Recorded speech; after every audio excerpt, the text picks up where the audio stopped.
25, 24, 23, 22, 21, 20,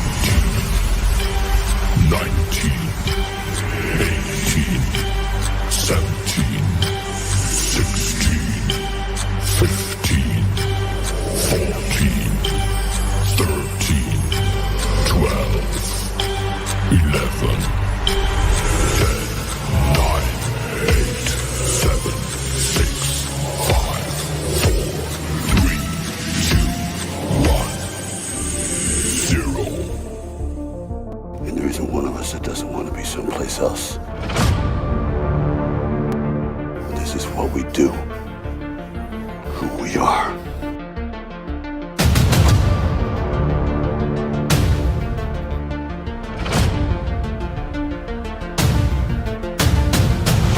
Survive a war, you gotta become war.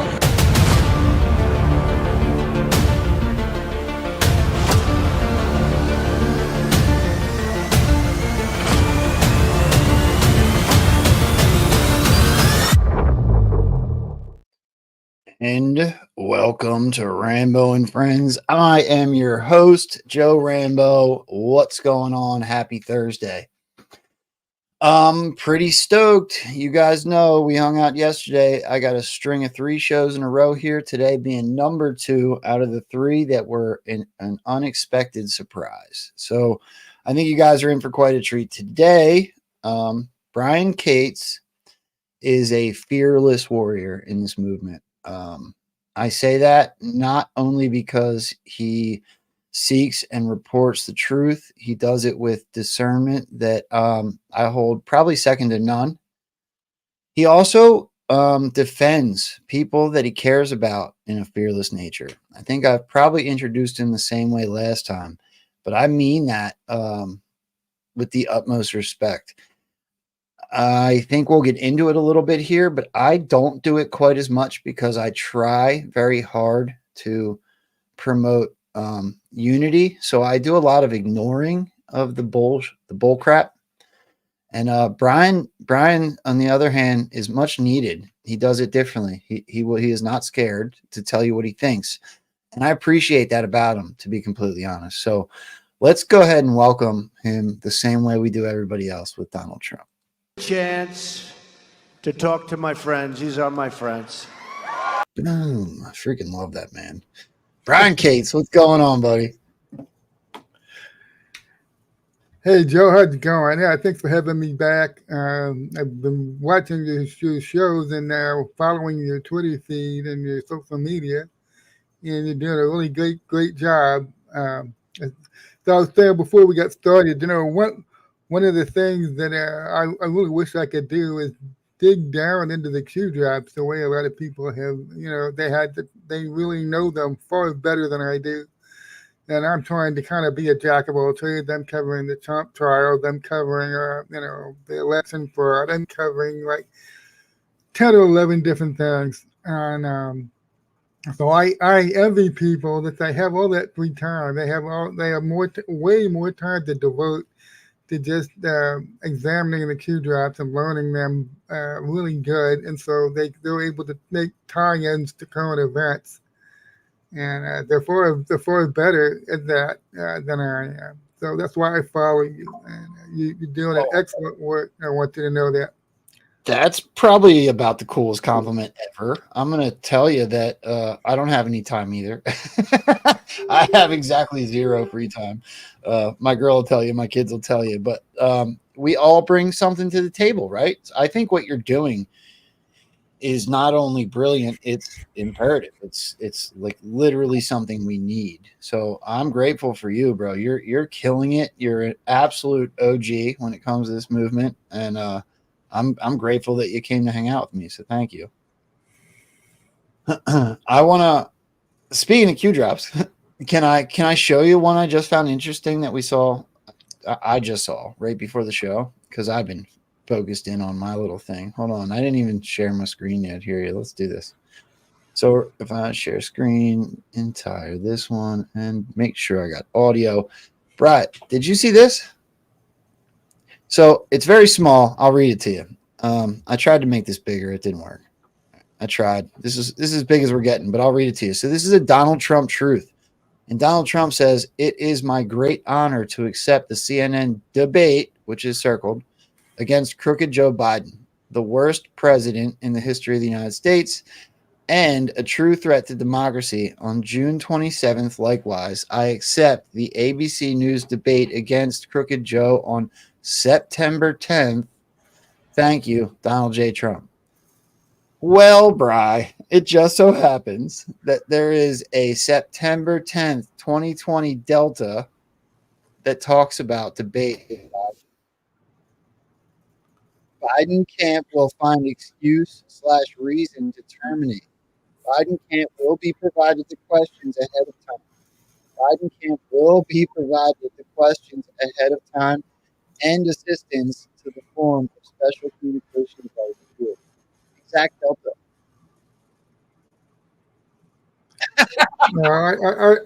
I know what some people are going to say. Go This ahead. is about the debate before the 2020 election. What are you talking about?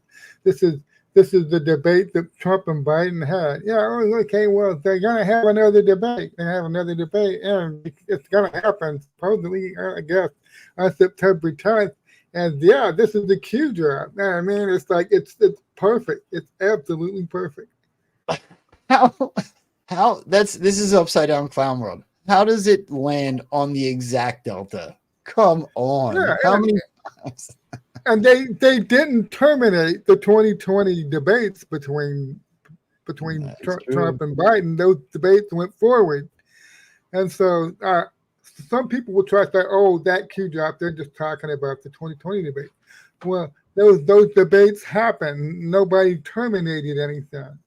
And so that's why that's a very powerful sign, right there. I see that as a sign that, yeah, there's things going on behind the scenes here. I know a lot of people say, oh, there's no plan. The Patriots are not in control. We're getting our asses kicked left and right. So, when we're headed for the gulag if something doesn't change. So, and then you see a sign like this that 4 years ago. I mean, like, whatever, that's like a September 10 drop from 2020. Going on about 3.5 years ago, to be more accurate.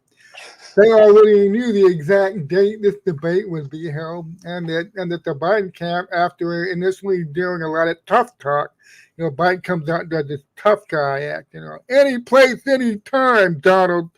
Okay. And then they're going to go ahead and they're going to cancel it because there's no way they're going to send this guy out there, whether you think he's an actor or that really is Joe Biden. If it's the real Joe Biden, his brain is gone. Okay. He can't even read. He struggles to read off a teleprompter. Smarty brother, huh? Yeah, always telling me, bro. God bless you, man. I love you, brother. Okay. So, yeah. And so, but I had somebody tell me the other day, don't underestimate Joe Biden. But look at that State of the Union. Everybody thought he'd go out there and do a face plant, and he did pretty good. Yeah, reading off a teleprompter for what was it, 40 minutes? Okay, and a debate. I have no illusions what would happen if this debate went forward. Now, it's interesting that Q Drop says that the Biden camp's going to find a way to terminate this, so the debate's probably not going to happen. But if it did happen, I guess when the news was announced that there would be 2 debates, Biden was thinking to get 2 debates. Some people were saying, "Oh, this is a mistake. Why would Trump accept this? This is a mistake. He shouldn't debate Biden." And I'm like, man, you don't understand Trump. Trump is a showman, man. Trump. I still remember when Trump went out there in 2016. You realize the deck he had stacked against him. The GOP didn't want him. They had the deepest GOP field in history. It's like 15 or whatever it was, other competitors for that nomination. Governors, senators, people with long-held political offices that had experience vast experience as running complex campaigns. And Trump was, the neophyte. He the new kid on the block. He learning as he goes, supposedly. And he goes out there and he eviscerates the whole field, man. Cruz, Scott Walker and Rick Perry dropped out so early, most people don't even remember that they ran against him. And so he beat them all handily. Cruz was the last one to finally drop out. And then he took on Hillary and he eviscerated Hillary. And then 4 years later, he had 2 debates with Biden. Biden bragged about how he won those debates. I watched those debates. Biden didn't win shit. And the one thing Biden had going for him in 2020, he hadn't been president yet. If one of these debates happens, and the Q drop kind of leaves that in doubt that they will happen. If they did happen, I have no illusions how it would go, because Trump is an excellent debater. He always knows going in. He's not going against just the political opponent. He's going against a moderator too, and he's used to that by now. Okay, he's never had. I don't think he's had one venue. We've been in a debate since 2015 where he had a moderator that I would say was truly neutral, and he's had some that were incredibly biased. Chris Wallace, I remember Chris Wallace, trying to tag team him with Biden back in 2020, and so it's interesting to see what's going to happen with this Q drop. If the Biden team suddenly comes out and says, "Oh, never mind." Yeah. Okay. So let me address that Q drop. I typically like to give credit, and for some reason, I already lost it because I've moved on in the show. If somebody knows who was the originator of finding that post or whose post I just used, please throw it in the chat so I can give them props. I don't ever that wasn't me. I pulled that off of Twitter. I can't remember off the top of my head who found that. Yeah, that's very honest of you. One thing that we I'm tired of watching in this movement is people that take other people's stuff. And I should have given credit. So even if you don't know who it was, it's a good habit. I commend you for doing that. Saying, "Hey, I didn't come up with this; it was somebody else." No, people out there trying to take credit that they don't deserve. Yeah. Do you know a guy named Brent? Because he said that his smarter brother is here. Yeah, I say I know that guy. Yes, I know him pretty well. I love you guys. Brent, it's good to see you. Unfortunately, yeah, I know him very well. Yeah, he is smarter than me. I wish he wouldn't brag about that, but yeah, he is smarter than me. Can I keep it real for a second? Can we put all the politics for a side? Can I say something to you? We've had the same people that kind of attack you that have attacked me, and have also attacked many other people in this movement. And I took the way that I was attacked very, very personally because it was about my drug addiction. Mm-hmm. I typically try to use my background to help people, right? And I also have an aunt through Kim, Mrs. Rambo. Mrs. Rambo's aunt and her nephew are 100% deaf. So I've been learning sign language myself. So the same people that attacked me for drug addiction attacked you for the way that you speak. So I wanted to know if you wouldn't mind. It's okay, Brian, if you don't. We didn't talk about this pre-show. But I kind of want people to get to know you more as Brian Cates, if you're willing. Would you be willing to tell me what it is that relates to what I'm talking about here? Like with Kim's aunt, she can't hear at all. So I'm learning at holiday events and family events to be able to communicate with 2 amazing people that watch this show, and they're huge fans of yours, which is why I bring it up. Would you be willing to speak on that at all?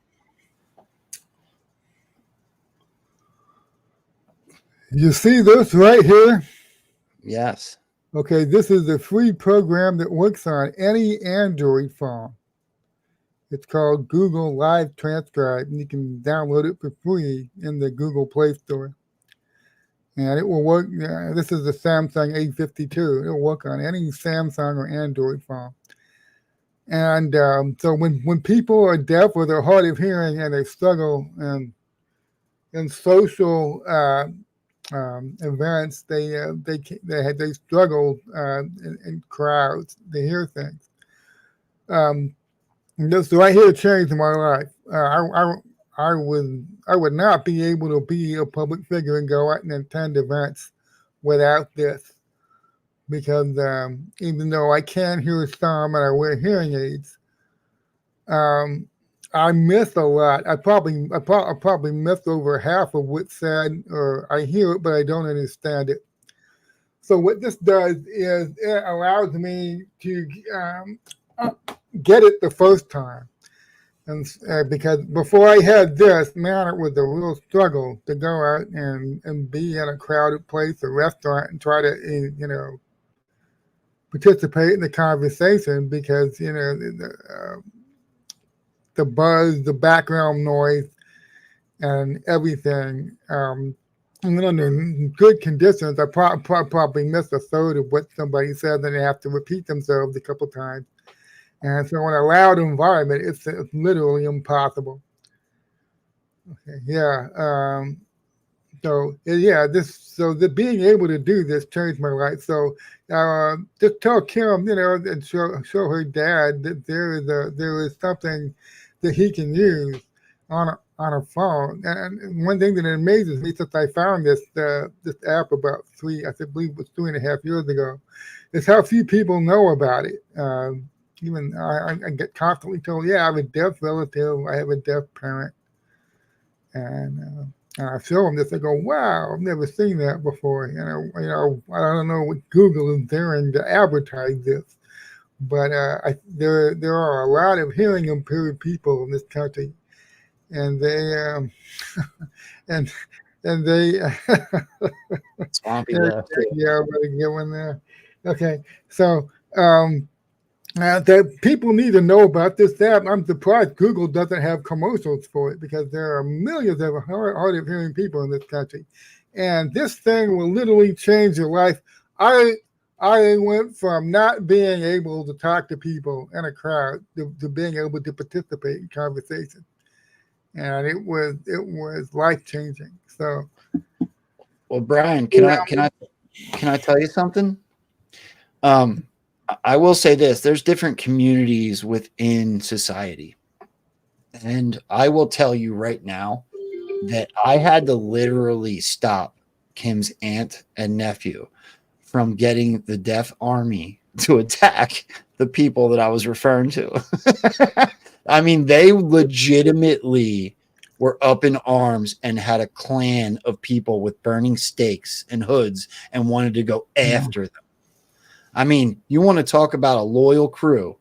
These people had your back, Brian. I want to just let you know that I had to tell them, no, we're not liberals. We're not going to go cancel anybody. We're just going to vote with our dollars, and we're going to vote with our minds. Right. So, I'll tell you what, Joe, until Jesus comes back, the world's never going to run out of assholes.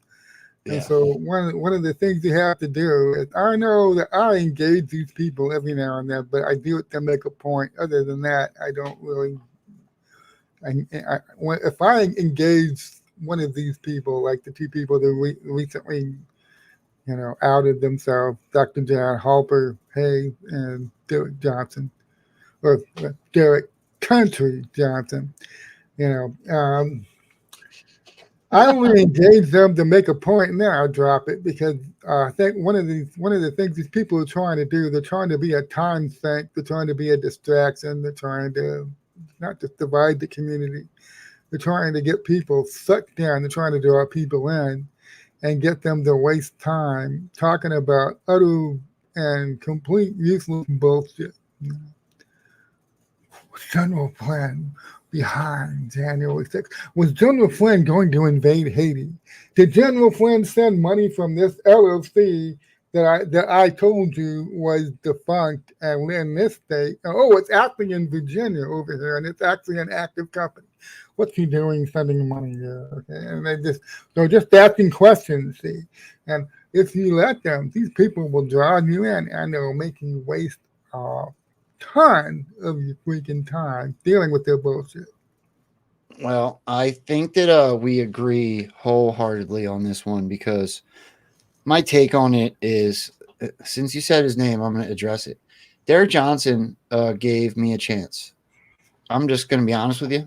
Early on, back when I was on the platform before this brainstorm, Derek Johnson, through a friend, came on the show. And like Derek Johnson or not is not the point, okay? He came on my show when there was like 300 people watching. And he brought a lot of people, and a lot of them stayed. So for that, I'm grateful. But then if you travel down the road, Derek Johnson blocked me. I'm legitimately blocked on Twitter. Just happened like a month ago. I'm a little weirded out by that because I'm like loyal to a fault, even if I disagree with what you say. If I believe that your goals are true, I got your back, right? I don't care. I don't Yeah. care who you are. I mean, look at the people that are in this chat across the board. I got your back. But he blocked me, and the excuse I got was that I was using some of his content without giving him credit. Well, that's bullshit because I've never not. Look, just right now. Bullshit. Yeah, just right now, I gave That's him what credit. these guys do. Yeah. That's what these guys. They come out of nowhere. They most of their following is out the AstroTurf. If you know what to look for, they don't have. They suddenly they have a big following after a year. Most of that is not real. You know, I'm pretty sure he was. My favorite example of this is Tori says that crazy bitch. Yeah, he has a huge AstroTurf following. Okay, and then she. After she did this to Alpha Warrior a while back, got her on his show. He interviewed her. He didn't really know what he was getting into, so people tried to warn him, And he got her on the show. He interviewed a couple times, and then she gets caught in a couple lies because she's the pathological liar, and she makes shit up. And so he gets caught. And so the standard go-to tactic when these people get caught in a lie, when they told the story that fell apart. Oh, you stole my stuff. How dare you do that? And you're the bad guy here, not me. And Tori does this, Gadlowski does this, and Derek Johnson does it because this is the standard defense of these type of operators, these grifties. You stole my stuff, and that's why our relationship is over. Yeah, I want to address that. So you didn't do anything wrong. You were open with this guy. You were honest with him, but he had an agenda. I mean, I was one of the first people to have to call him out when he started saying shit in these videos that were going viral on X about working with General Flynn. Okay, I don't talk about this often, but General Flynn and I talk several times a week. Okay, so I kind of let him know, hey, there's this guy out there named Derek Country Johnson, fellow country singer, and now he's talking about continuity of government, and he has all these documents, and he's sharing all this inside baseball info on the internet. He claims to be an operator, and he's divulging. And Mike, he says he's working with you. And so I had to alert General Flynn to that. And so I knew a year ago this guy was full of shit. And apparently it takes some people some time to catch up. They do questionable things, and then they retreat. They come out, they drop something like Jan Harper Hayes dropped something about a couple months ago. I'm trying to remember what it was, but it was some easily debunked thing. And she immediately backtracked. And then, of course, this last week she comes out and she said that Trump went to Epstein Island. Yeah, I mean, so, that's what it was. Yes, thank you. I was trying to remember what it was. And that was so easily debunked. And so she dropped that out there, and then she immediately, oh, I'm sorry, I got that wrong. Yeah, and she deleted it. And not only that, at the same period of time, I want to address something else too. And I don't want to take too long before she disappears. But at the same time, she called me on Twitter. I don't know if anybody remembers this, but she went and she quote tweeted me and she said, Joe Rambo is a trusted source. And I thought, OMG, you got to be kidding me. Like, I'm out here telling everybody, that if somebody's telling you they have inside information or they're a trusted source or they're within the loop, that you should probably use some discernment. And then she comes out and says, Joe Rambo is a trusted source. And I felt my soul leave my body. I'm like, there are no, okay, look, operators do not the world. All right. There are no sources. Anybody that's out there saying, hey, all right, like Toy says, and one of these Galuski on the team, okay? I'm letting you know, yeah. And they're perfectly fine with me sharing this stuff on social media with the entire wide world. Okay? They're fine with it, but I'm on the team. I'm giving you the inside stuff. And, it's so ludicrous that there's enough gullible people out there at this point. I mean, Q started in like October 2017. It's late October 2017. It's amazing to me. It's now May 2024. There's still people gullible enough out there.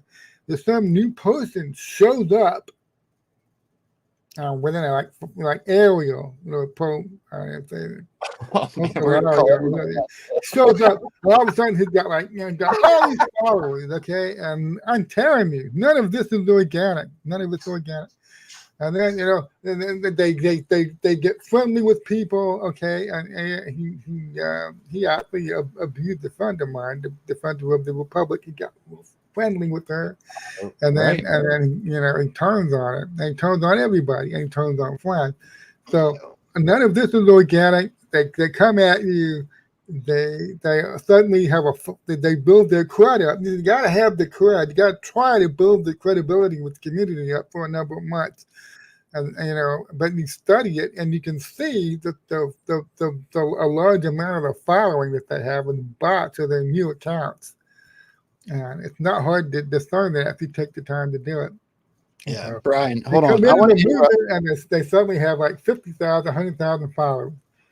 Listen to me. Hey, look how many followers I have. I must have good stuff. Otherwise, my account wouldn't be as big as it is. Okay, but the thing about this movement, and I keep telling guys like Authority and Matrix and Gus Authority and all these assholes. Is there anybody we're not going to call out? Trying to punk a community of artist buggies, okay? These people research. These people won't just take your word for it. And if they won't take your word for it, they're going to dig. They're going to look at it, all right? And you're trying to punk a community full of artist bugs, and it's so freaking stupid that they're even attempting this. Brian, hold on, okay? I want to take a second, if you don't mind. This is a sidebar. It's nothing to do with our interview and hanging out today. I don't know if Swampy realizes this. Swampy Ghost. I wanted to just say this. I wanted to take and use my platform for just a second because they're hanging out and say something. I agree with that. Trump puts on an act, okay? Trump has the swaggering alpha male persona. That's not the real guy, okay? But yeah, he acts like he I'm being treated so unfairly. I know there's a method to what he's doing now. He comes out and says, if you're an anti-Trump person, and all you ever hear Trump talk about is whining about how unfairly he's being treated. And this is unfair, and they're making me come here. Okay, but look, there's a point in that. It's working. It's making people pay attention to the trial. It's making people pay attention to the election interference. I was sharing this with Patrick Gunnels just the other day. It's May, Joe. Okay, I've been following politics since 1988. That's when I got involved with my first political campaign. I was involved with the Jack Kemp campaign against George H.W. Bush in Bloomington, Minnesota. I went out there and campaigned for Jack Kemp. He didn't win, but I started paying attention back then. Okay, and I've followed every election cycle since then, since 1988. And I'll tell you something. The only people who pay attention to politics at this point in the year of an election year, I know the news media covers it and they talk about it. Okay. But the tradition is the vast majority of Americans don't pay attention to this, okay? The summer's not even here yet, all right? It's the spring, all right? They're thinking baseball, picnics, they're saving up for their summer vacation. who's talking about who's worrying about politics? And January, February, March, April, now May. Who's focused on politics at this time of year? Well, just the political junkies, and there's a tiny percentage of voters that show up for the primaries, in the spring. All right, Yeah. but most people are tuned out. They've tuned it out. They're not even paying attention yet. Now watch this happen from 1988 all the way up until the last 8 months here. I'm probably going to do a column. I'm trying to do a column this week to try to tell people how freaking historically unusual this 2024 election is already, because you have people paying attention, and not just casual attention. I mean, they're paying rapt attention because Trump is being persecuted by all this lawfare, and he's going out and he's talking about it. And the reason he talks about it is that because he's a showman, and he's a lightning rod, and even people that don't like him, okay, pay attention to him.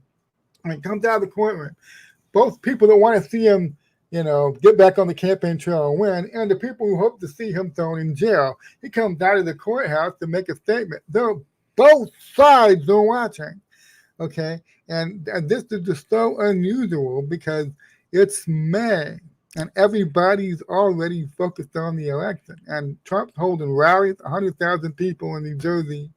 He's holding rallies every time he comes out of the courtroom and speaks to the microphone in that echoey room. Hold on one second. Let me finish one thought, Bri, if you don't mind. Only while they're here. I want to say something about Swampy. So I have certain interactions with people in the movement, and I don't know if Swampy knows this, and I wanted to say it because there was one night when I very first started to try to put my name out there and be a part of this movement more actively than just receiving information. And I wanted to start, and I spent a whole night one night with Swampy picking apart the photographs that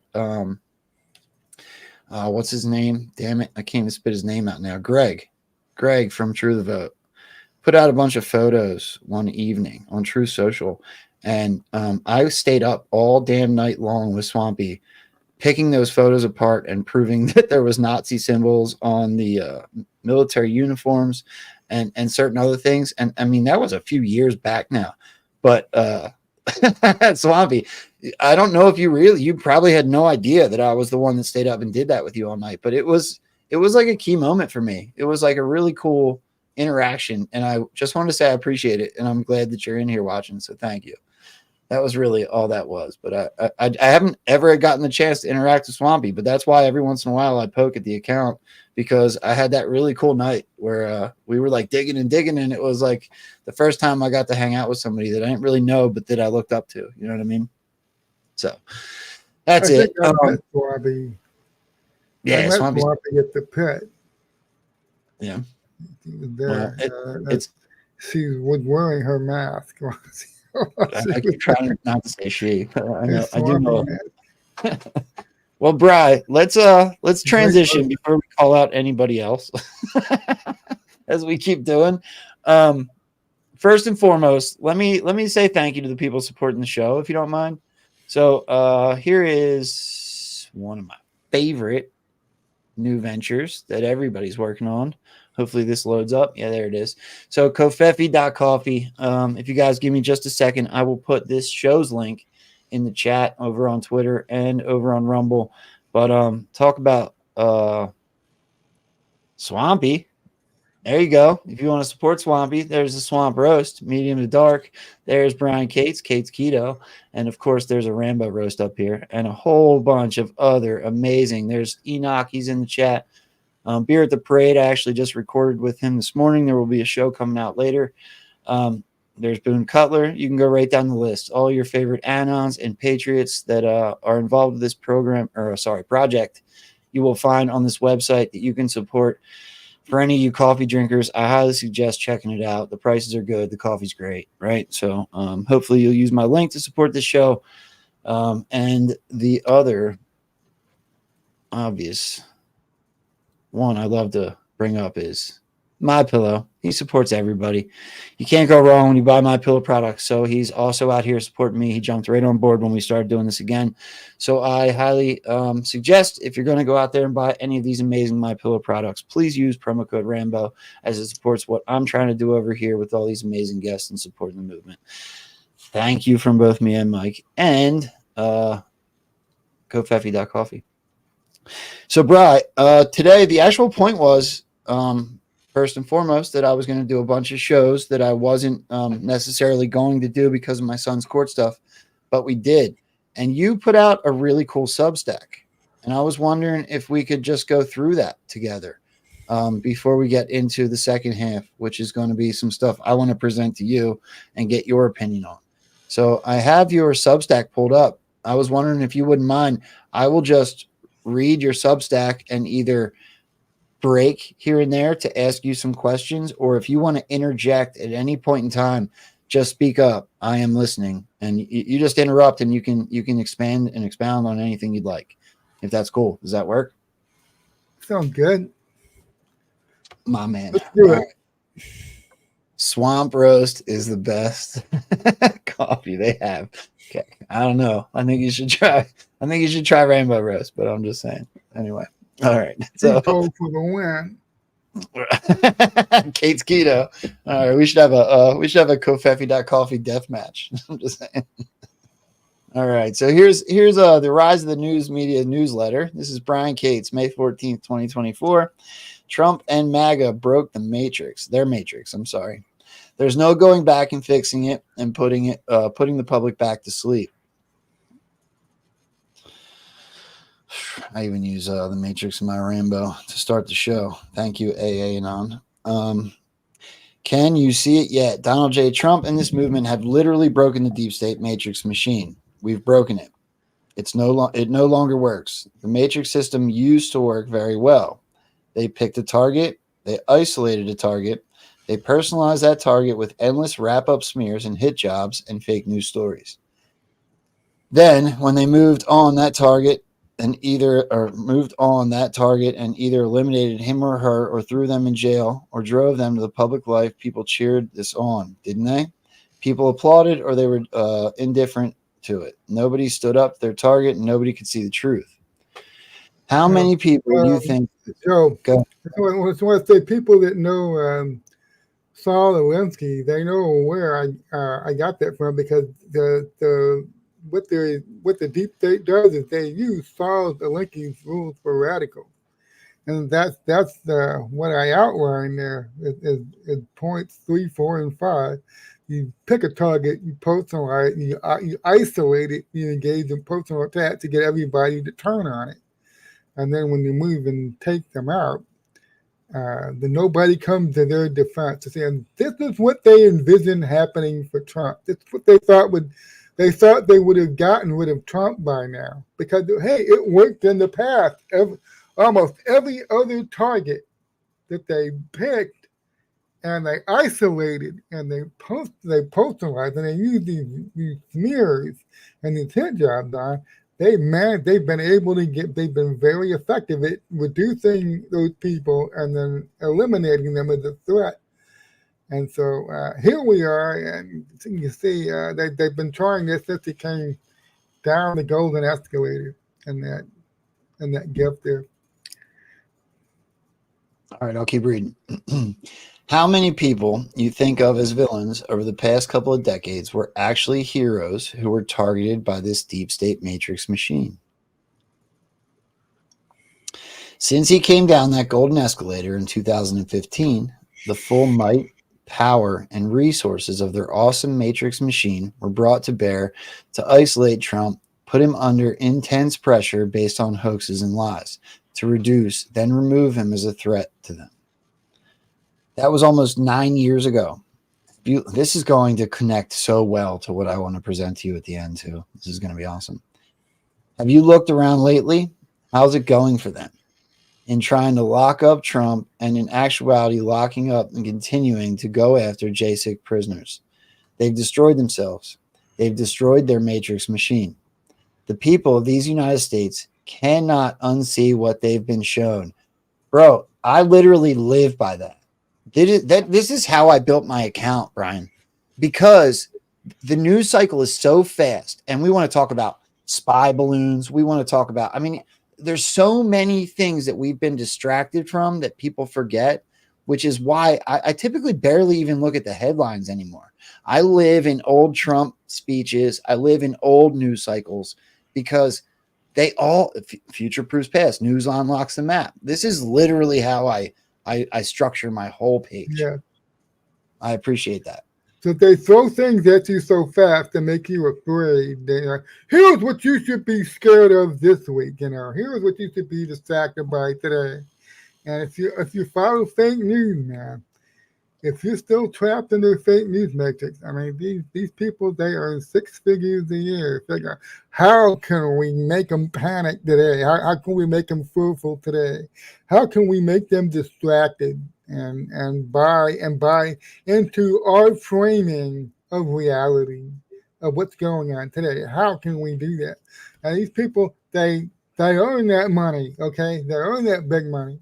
And so that's why if you're going to be like me and you watch fake news to see what they're saying, you have to have trained your mind not to accept their framing of the issue. You have to be aware that when you go in to study something on CNN or the New York Times, and I'm researching and I'm digging into a Washington Post story, I'm aware that I'm looking at propaganda, all right? I'm aware very serious people who make big money put this propaganda together. I'm going to go in there and extract the bare bones, and I'm going to leave the lies and the hoaxes behind. I'm just going to get the bare facts. Okay, and a lot of people, they struggle to do this.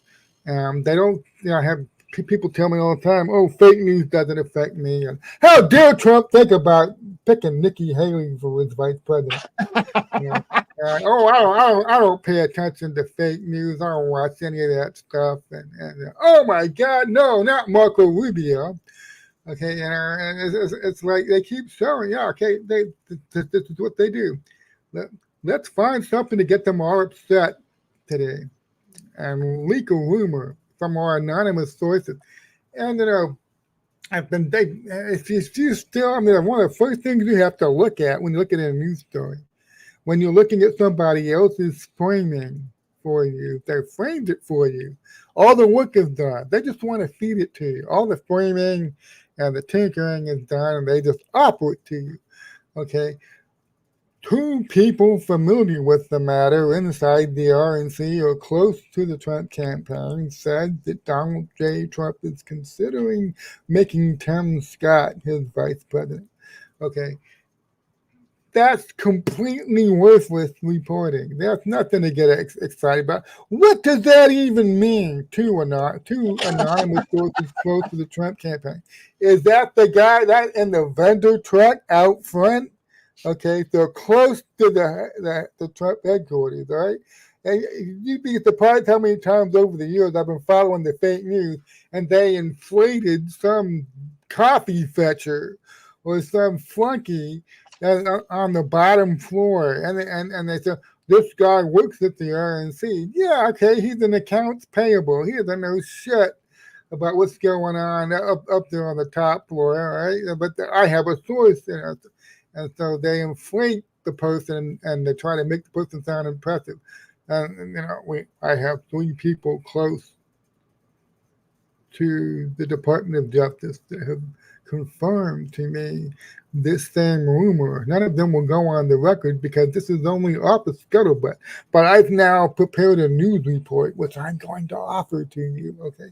And they do this every damn day. And if people aren't careful, they still fall for it.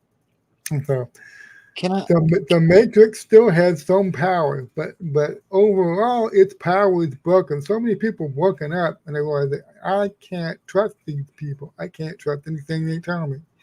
Okay, and most people are in the process right now of learning how not to be influenced by fake news or by the Matrix.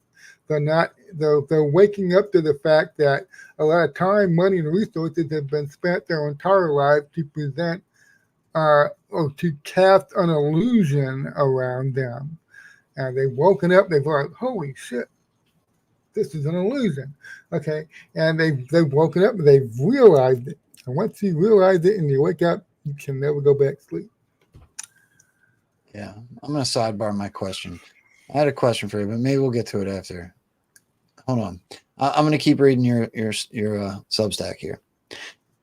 So these people of the United States cannot unsee what they've been shown, right? So they tossed Trump and this movement into their matrix. And instead of being assimilated or nullified, we broke it. Their clever illusions no longer work. They no longer fool anyone. So we are left to marvel at the spectacle of the increasingly desperate fake news propagandists who are covering the latest Trump kangaroo court trial. All loudly pretending to each other on our TV that their illusion is still working fantastically. I think that this can be taken so many ways. Were you going to say something, Bri? Yeah. You know, when two people are trying to sell a lie to a third person, they all tend to talk loudly and they get more animated and they're trying to make the sale. Okay, and this is what I saw watching that Trump trial. I watched the ABC News and the CNN coverage of it, along with the Fox News coverage. They all talk loudly to each other, and I kind of this is like a paraphrase of what they were saying.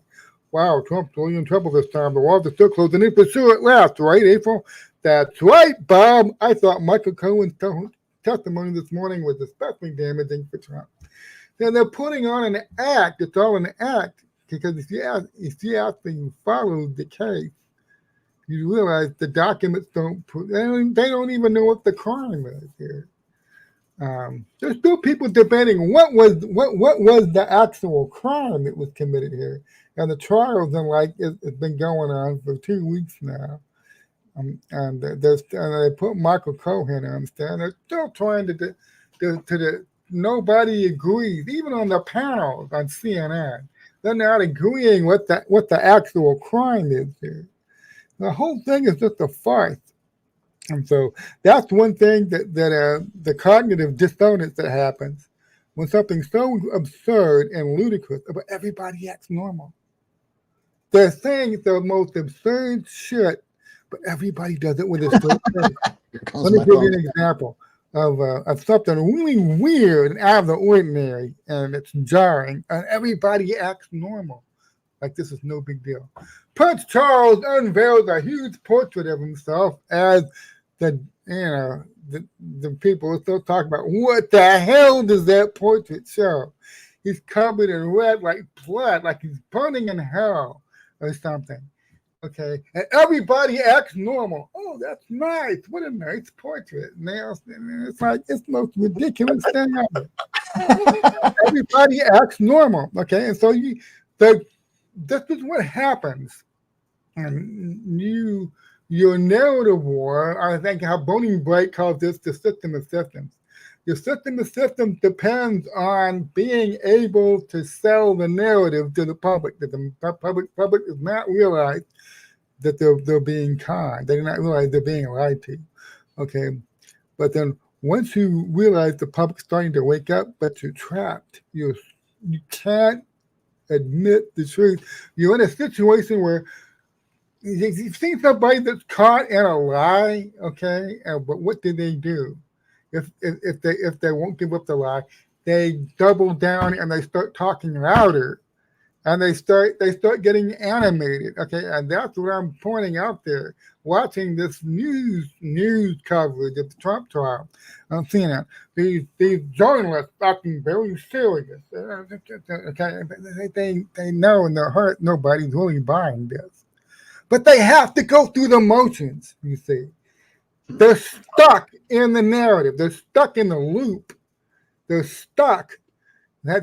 Trump's in big trouble this time. So Trump obviously committed fraud. I'm sure, he's in big, serious legal jeopardy. The walls are closing this time, bro. Yeah. So hold on. So I stopped this question before, but I'm going to ask it. Hold on. Sorry, I thought that was already down. You deal a lot more in the headline narratives. You do a great job of discerning truth and false in the headlines. You do a great job being a political commentator, or however you would call yourself. I have a hard time with that. I struggle with the headlines because I think they're all fugazi, fake and gay. So that's why I stay in the past, the hindsight is 2020 stuff. That's why I stay in the old speeches because I, I don't buy any of it. I know that it ends up making me look like a glowy. Like I know it ends up making me look like a hopium artist, but I do it completely honestly. That's the truth. Right? I can't possibly look at these headlines and buy them as reality when Donald Trump has told us all of these things are happening. And that's why I struggle, and that's why I need people like you that are diving into these headlines. And I want to know your opinion on it, honestly.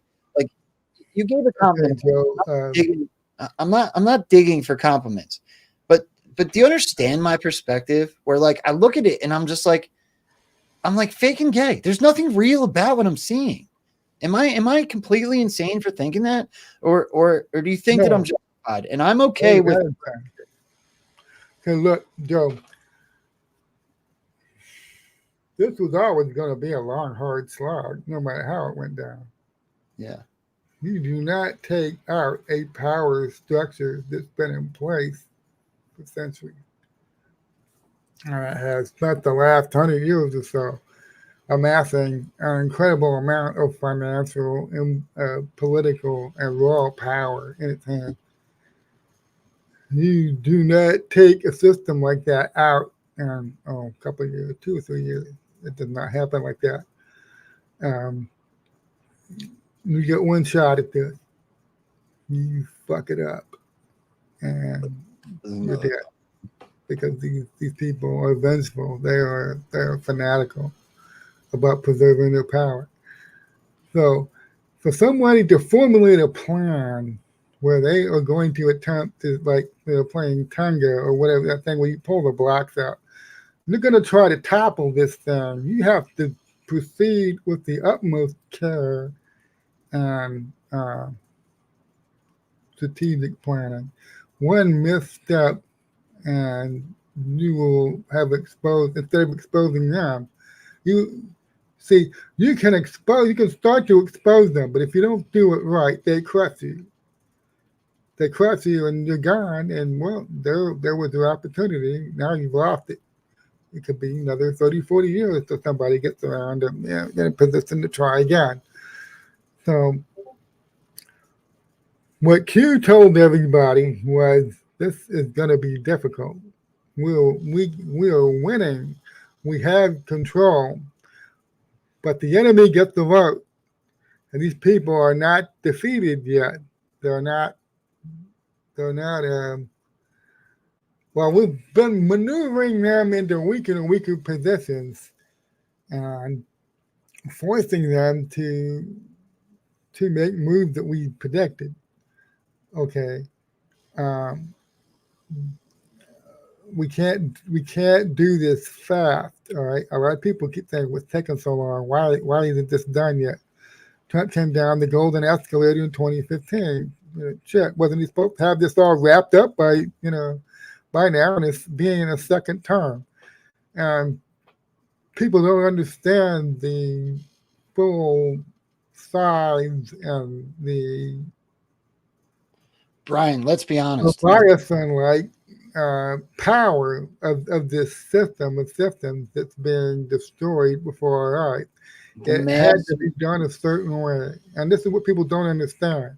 So this is why what you're doing is important, because you go back and you show people what the Q drop said, what Q promised, what Q said, and Q made a lot of statements about 2026. Okay, he made some statements. This was going to take some time, and one thing that a lot of people when I see they start to go into doom and gloom, and they call you a hopium artist, and they're just spreading hopium, and because we're going back to the drops, and oh, come on now, you know, Q was years ago, and look at what we're dealing with right now in these headlines. Exactly what the drops told us. Exactly. And not only that, look, Bri, even more than the drops, I think the clues lie in Donald Trump's speeches. I truly do. That's what I believe. And that's why I go back and watch. And I can't wait to get to this second half after we're done your Substack. I really want to show you something because you said something to me on the last show.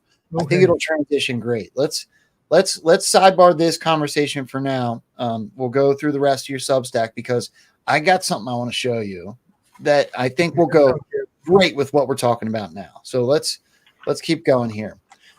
So when we are live, make sure nobody mentions Cohen's past perjury. That was live on the news. So here we go. So wow, Trump is really in trouble this time. The walls are still closing in for sure at last, right, April? That's right, Bob. I thought Michael Cohen's testimony this morning was especially damaging to Trump. But the eyes give it away, as they always do. The mouth moves and says what it or has to say, but the eyes show you they don't even believe what they're saying. What do you know, or what do they do now that their matrix is broken and Trump is poised for a second, third term? Thank you very much for putting that in there in kill brackets. While in the term in the White House, once the basement Joe shuffles off to the premises next January. Not only do they no longer possess the iron-fisted full narrative control they enjoyed over the key social media in the lead up to 2020, now their matrix is broken. Even if they could steal it in 2024, how do they sell the illusion that Biden or his last-minute replacement won? These people are not miracle workers. Boom. I mean, that's a boom of all booms. That's a lot of people in New Jersey. I realize that you got Delaware and Maryland and Pennsylvania and New York surrounding that, but that's a lot of red hats, bro. There really isn't any last-minute miraculous recovery coming that will save them. By what arcane act of sorceress, warlockery? Man, why you got to use words I can't say? By what arcane act of sorceress warlocky would they wave their magic wand and put an awakening population right back to sleep? It's broken, forever broken, and it's glorious. Whatever moves they are forced to make in the coming months, there is one thing they cannot do. They cannot fix their broken matrix. They cannot make everyone go back to sleep and accept new programming. That shit is over for all time. There goes my third thumb down, I'm sure. Yesterday, Brian, I said the F word and I got 2 thumbs down instantly. So I've been trying not to curse, but here we go. That is never going to happen because of you and me. Trump and this movement are forcing them into weaker and weaker and then even more weaker positions where any remaining moves that they have left in their almost empty toolbox only brings us closer to the end game where God wins.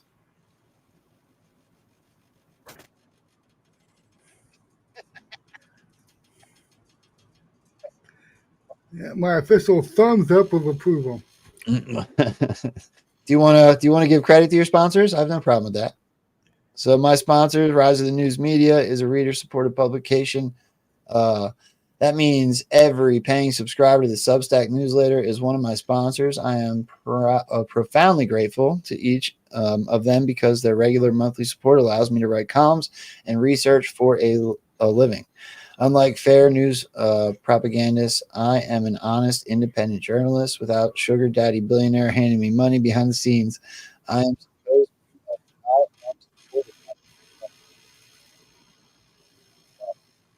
to value journalism. You can become a paying subscriber for as little as $5 a month. And Patriot Switch, which a lot of us are involved in. I think we have more stuff coming on that soon. I'm not going to get into it now, but I think that you'll hear more from that shortly. Brian, I think that your writing's brilliant, bro. It's so brilliant, I can't even read it all the time. Sorry, I'm a drug addict. I'm not, actually, but I'm an ex-drug addict. Well, You are an inspiration to a lot of people, Joe, because we live in a country where we have been exploited and oppressed without even knowing it. And there's some serious things wrong in this country.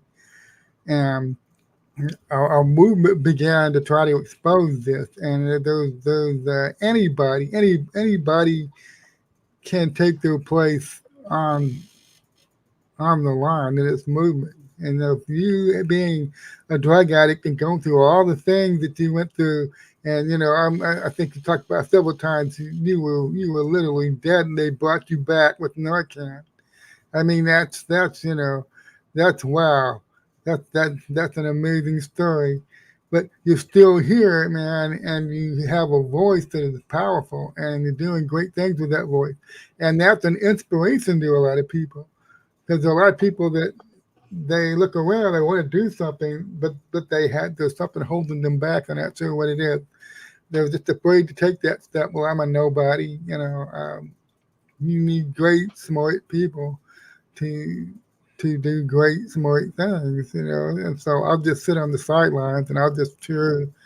I'll just cheer for the people down there on the field. Because I couldn't do anything if I went out there. And there's a lot of people that tell themselves that. But with the thing that inspired me to get off my ass and get out on the field and stop watching from the stands was when Andrew Breitbart died, because I'd been used to cheering him on, and I was a huge fan of his. I read all of his books, followed Big Hollywood and all the big websites, and he was powerful and he was effective at what he was doing. And when he died, I realized what he was trying. I just come to realize just before he died, he's trying. He doesn't want to be the leader. He wants to show people the way and get them active and get them involved and get them moving to do this in journalism. Because he understood the full this matrix that we're talking about in that Substack that we just read together. Okay, he fully understands the insidious nature of that matrix and what it was being used for. And while the country was sleeping, while millions of Americans were sleeping, what was being done to them and what was being done in their name around the world. He understood that, and it gave him a fire. Okay, and I think he successfully communicated it before he passed. And I realized that we're not trying to. It's not the best way to say this. What Andrew was trying to do, he wasn't trying to create a movement of people following him. He was trying to create a movement of people who were moving all together at once towards the same goal that was not man-oriented. And so that's why when he's gone, it hit me full force. Wow, what am I waiting for? I need to get. I was like the same week that he died, I launched my blog on Blogspot, and I started writing on a blog. I ended up being invited to write at Breitbart.com for a couple of months in 2013, and so. Brian, did you write all that up? It's because there was a place for everybody in this movement, and some people say, "Oh, I don't have any real talents. What could I do?" And they don't see, they don't have a vision. And Andrew gave me a vision. I don't know if somebody gave you a vision because you got involved and you decided you were going to make something happen. And you decided you were going to speak and you were going to get out there and you're going to make it happen. And you did it. Okay. And that doesn't come from nowhere. And that's what makes this movement powerful. People inspire each other. People give each other direction. People catch the vision from each other. And that's why nothing can stop when it's coming. Yeah, it was actually my dad that did that. I actually talked about it today on the air with Beer at the Parade. I will be sharing that link as soon as Beer puts it out. But I spoke actually specifically on how that happened today with Beer. Sorry, tried to turn my camera back on. Yeah, my dad's actually the one that sent me down this path. But I got a question for you because X22 came up in the chat. Didn't you write for X22? Yeah, I Was that did you? for a while. Yeah, you did, didn't you? I think back at the time, see, I wrote for the Epoch Times from 2018 to about 2021, and then for a while, like just about the time the Cyber Symposium was happening in Sioux Falls, I got invited to write for X22. I think I wrote for them for about 7 or 8 months in 2021. Yeah, I'm a big fan of his. There was a question up here somewhere. Somebody asked if he was Skull and Bones. X22 is one of those shows, in my opinion, that's been a staple for a really long time. Lasted through the period of time where everything that got talked about in the Q movement got written off as hopium because no one, and I mean almost no one, realized how long this operation was going to take because nobody could grasp just how big it was. I don't think anybody's at fault for that. But some date fagging did happen, and people ended up putting themselves in positions where they got made to look silly. Whereas I look back at it and I think just about everybody was right. They just weren't right about the timing. Yeah, And now, it's super easy for me, Brian, to go back to the drops and say, if they told you back in 2018, 2019, oh, by the way, because we can't tell people how corrupt everything is and how far these people will go to harm you and harm your family, because we can't simply tell you we're gonna have to show you we're gonna fake Trump losing the 2020 election, and they're gonna go through 4 years of Joe Biden. and They these, can't tell you that. I don't mean to Can't tell offend you anyone. that. The mass majority of society at this point right now thinks that we are in this position because the election was stolen. They legitimately, 99% of the country, I shouldn't say that. Whatever the percentage is on the left thinks that the election was fair and square, and that is shrinking. The mass majority of society thinks that we're in this position right now, inflation, and because the election was stolen. And we realize, I think I can speak for most people, at least the people that watch this show, we realize that the stolen election was part of the show that helped show everyone what it was they were doing in this country. It was literally just part of the cover. And it goes back years before. Years. We were told to go on January 6th. Donald Trump invited us. He then spoke over his time on purpose. He then said, walk to the Capitol peacefully and patriotically on purpose. Like Pence certified on purpose.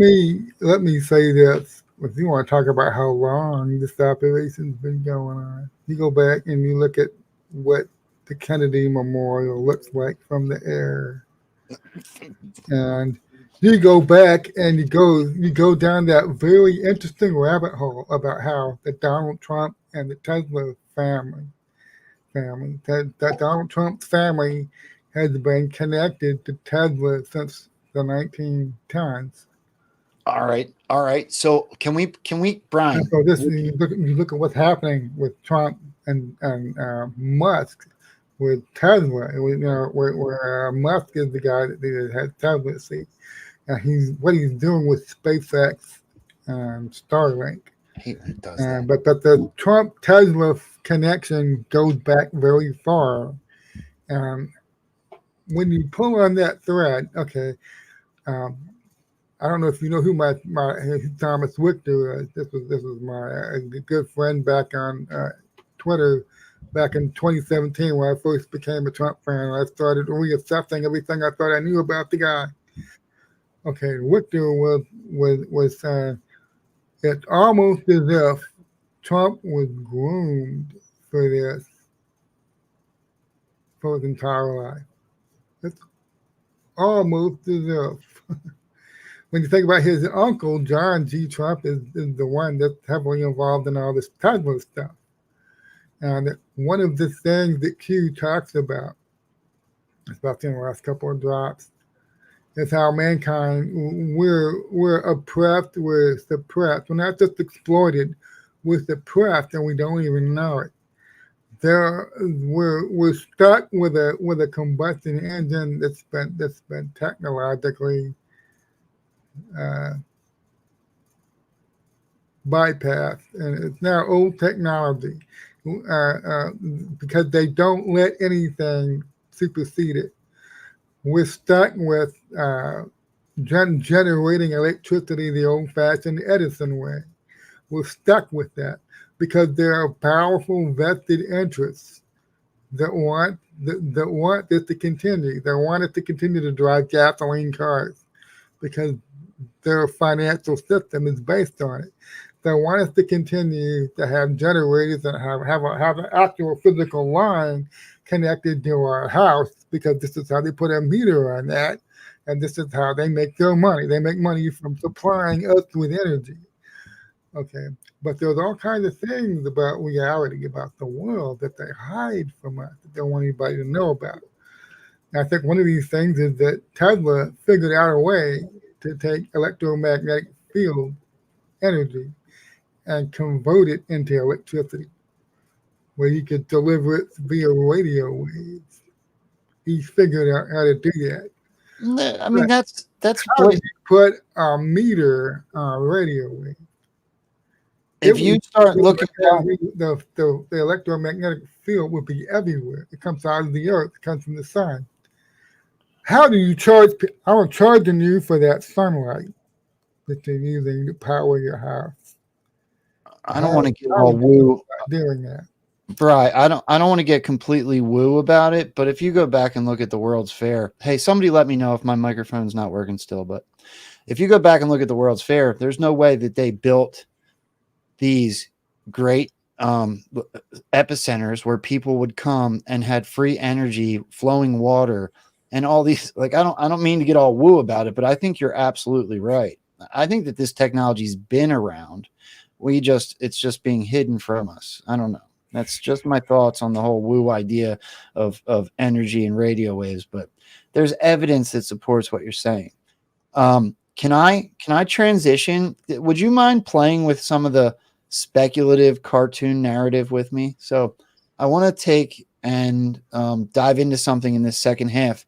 And I'll be honest with you, I came up with it because of something you said with me the last time that we were on the show. So the last time we were on the show, there was something that you mentioned at the end of the show, which was kind of hopium, right? Some people would say that.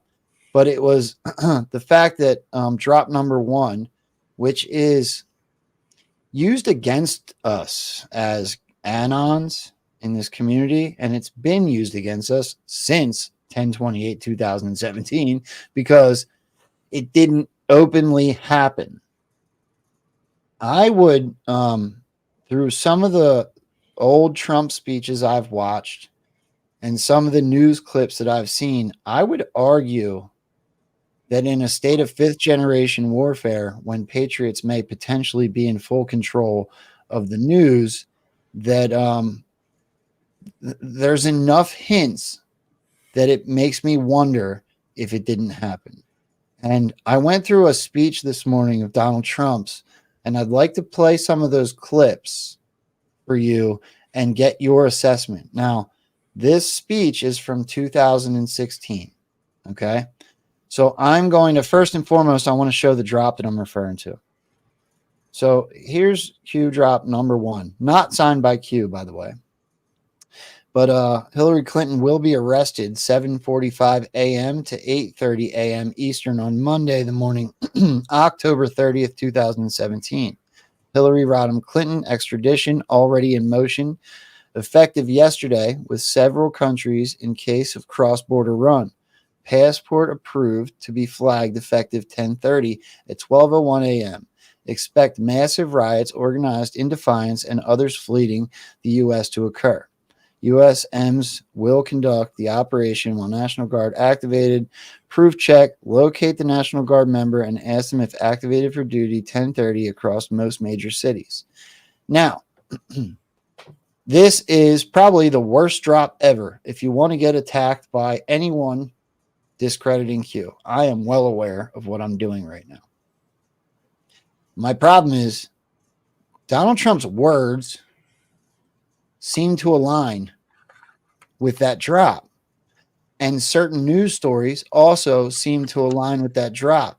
Here, before I start showing them, we saw Hillary in a medical boot, correct? We saw Huma in a medical boot, correct?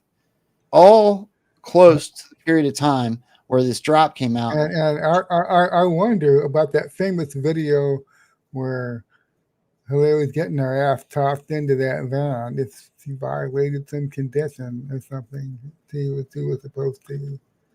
Yes. The file. Remember the van video, it was very strange.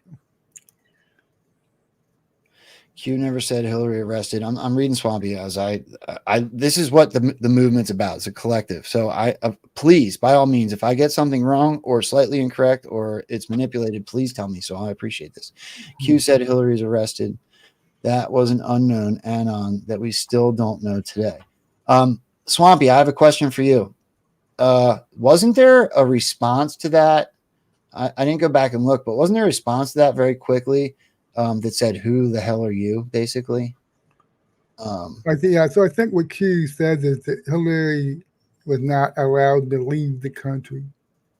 Okay. That she's not allowed to. You can't. Oh, I'm off to visit some friends in Canada. I'll be back later.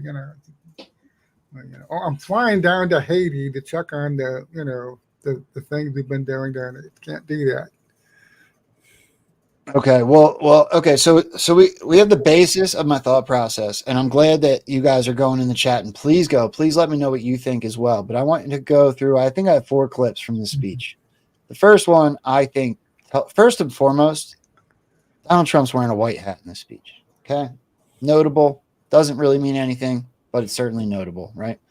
So in this first one, I think that Donald Trump foreshadows enough that it piqued my interest, right? So how does Donald Trump know these things before they happen is the way my brain worked when I watched this. Let's take a listen. We are going to win the great state of Florida, and we are going to win back the White House 100%. We're on the cusp of an incredible historic change that transfers power from a failed political establishment and returns that power to our families, communities, and citizens, to you. The system is rigged. Remember that. The system is rigged. Right now, it's rigged. We're going to change it. All right. So first and foremost, Donald Trump tells you 100% we're going to win back the White House. Then he tells you the system is rigged. Right now it's rigged. We're going to change it. How is he's literally narrative seeding before any of, calm before the storm, any of the Q drops. He's already telling you what's coming. It's almost Nostradamus, where he's predicting the future. It's so weird. Do you agree? Do you think that that's nuts to think? How does he know that already? Yeah, there's a power transfer happening. If you remember at the inauguration, he made it even more blatant. In his inauguration speech, there's a section where it's only 30 seconds long. He pauses and gives those military JAG guys, intelligence guys, time to come and line up behind him. And then he gives the line, today we're giving power back to you, the American people. And then once he's done delivering the line, they all turn around and leave. And, yeah, don't tell Derek Johnson. So yeah, I know he's been dressing this point for a while now. Don't tell Derek Johnson on me because I know he shared a picture. But the hats they were wearing, one was JAG and one was military intelligence, correct? Right. So, anyway, All right, so here's where I'm going with this. Take a listen. I got 3 more clips from this speech. Spread of political agendas into the Justice Department. There's never been a thing like this that has happened in our country's history. Is one of the saddest things that has happened to our country.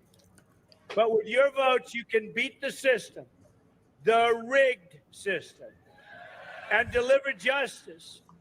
So show up early and vote. Show up early. You know, the lines are incredible. The polls are all saying we're going to win Florida. Don't believe it. Don't believe it. Get out there and vote. Pretend we're slightly behind. You got to get out. We don't want to blow this. This is the one chance we have. It'll never happen again. It's not going to happen.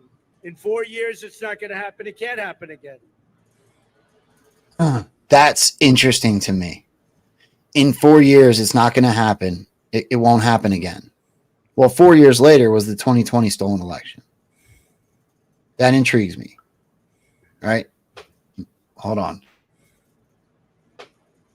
This is a movement like we have never seen in this country before. These crowds, the enthusiasm, the love. Got to get out and vote. Do you have thoughts on that one, Bri?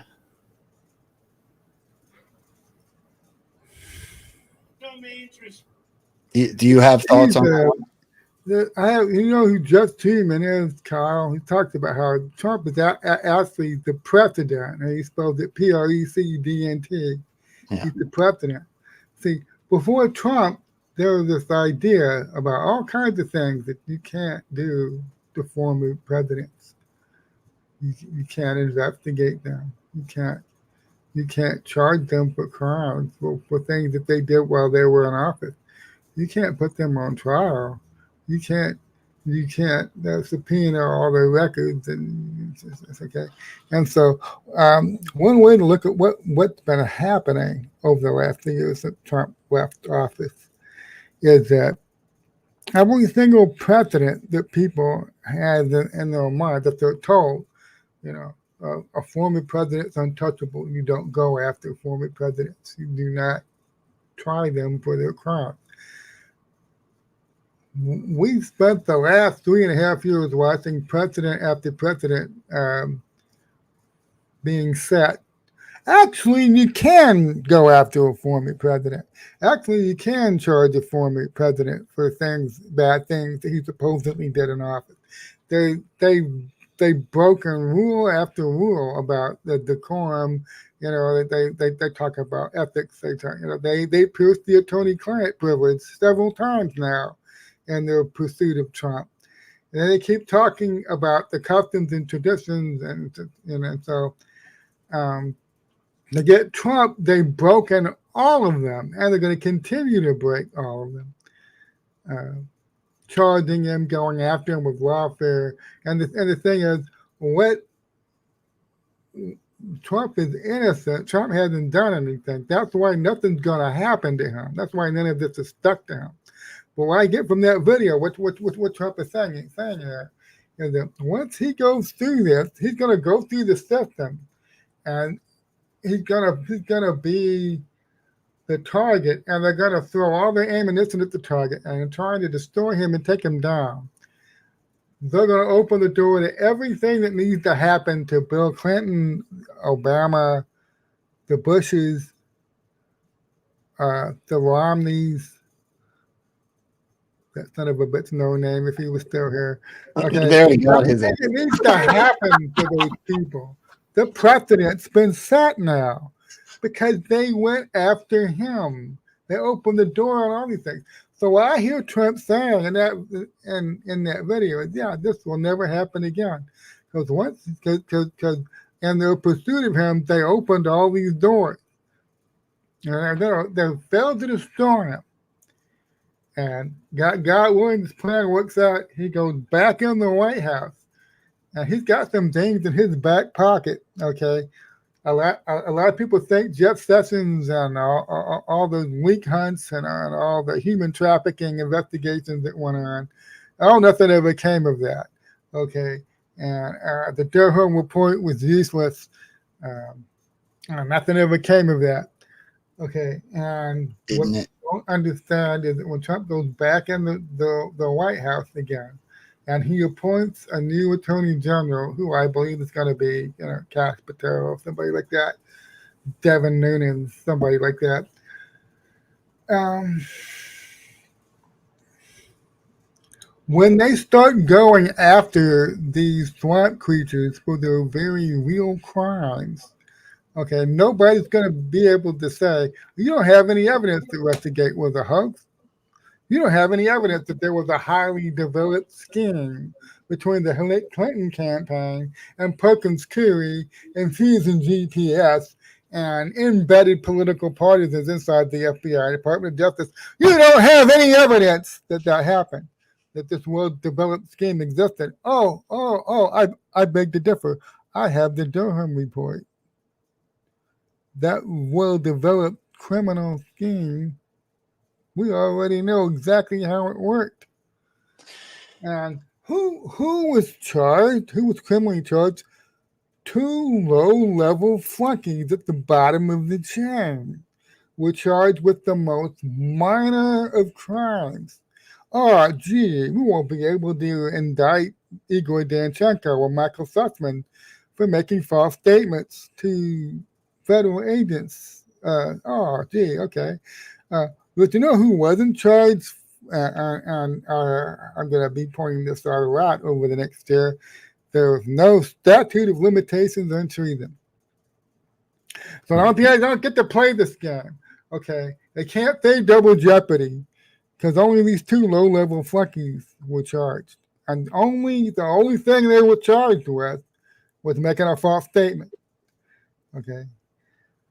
They can't say double jeopardy. Okay. If for instance, Michael Sussman's called in and he's charged for taking what he knew to be false documents to the CIA and trying to get the CIA to investigate the Trump campaign based on the Alpha Bank stuff. He wasn't charged with that. He was just charged with making a false statement to Jim Baker at FBI HQ. All the other shit he did, he was never charged for that. Okay. He wasn't charged for Hillary Clinton. So, hell, there's no double jeopardy for Hillary Clinton or Jake Sullivan or Mark Elias or Rodney Joff or any of these other people that were involved in this. None of them were ever charged. So, no double jeopardy. And if they're actively spying, and this is the point that nobody remembers, but I don't forget things. That's a weird trait of mine.